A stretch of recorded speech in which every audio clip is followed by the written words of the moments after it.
যদি আমরা কোরআন খানা পড়ি রে বাবা, কোরআনের ভিতরে আল্লাহ রাব্বুল আলামিন বর্ণনা করে দিয়েছেন, ইন্নাল্লাযীনা ক্বালু রাব্বুনাল্লাহু সুম্মা ইসতাকামু তাতানাজ্জালু আলাইহিমুল মালায়েকা আল্লা তাখাফু ওয়া লা তাহজানু ওয়া আবশিরু বিল জান্নাহ। আমার দিলের কানটা লাগাইয়া শোনো রে বাবা,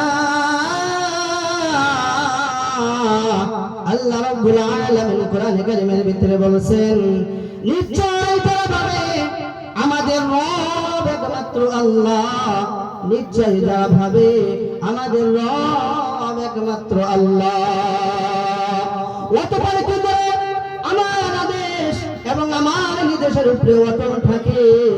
আল্লাহ রাব্বুল আলামিন যা কিছু করার জন্য বলছে তা আমরা করি, আর যা কিছু করার জন্য নিষেধ করেছে তা আমরা করি না। এরকম ভাবে যদি চলতে পারি না বাবা,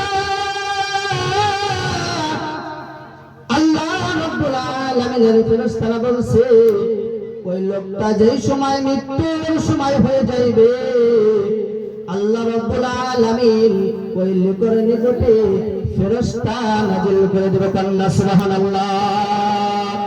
ফেরেশতারা আইসা ওই মৃত্যু বরণ ব্যক্তিটার সামনে আইসা বলবে, আল্লাহ তাখাফু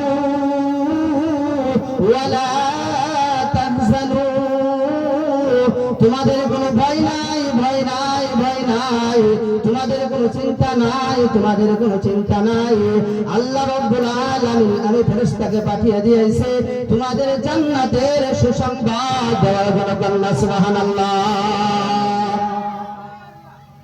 ফেরেশতাদেরকে আল্লাহ রাব্বুল আলামিন পাঠিয়ে দিয়েছে, যাও গো যাও, আমার বান্দার নিকটে চলে যাও, চলে যাও, চলে যাও, তাদেরকে জান্নাতের সুসংবাদ শুনাইয়া দাও।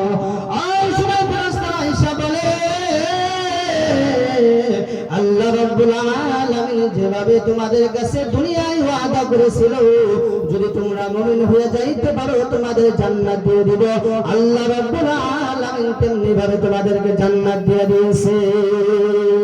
কিন্তু ফেরেশতারা বলে, যেমনি ভাবে আমরা দুনিয়ার ভিতরে তোমাদের সঙ্গে ছিলাম, তেমনি ভাবে আখিরাতেও আমরা তোমাদের সঙ্গে থাকবো, তোমাদের কোনো টেনশন নাই, জান্নাতে যাও, জান্নাতে যাও, তোমরা যা ইচ্ছা তাই করো।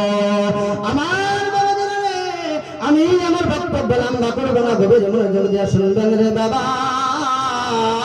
এই আয়াতে তাফসীরের ভিতরে দুইটা কথা বলেছেন, দুইটা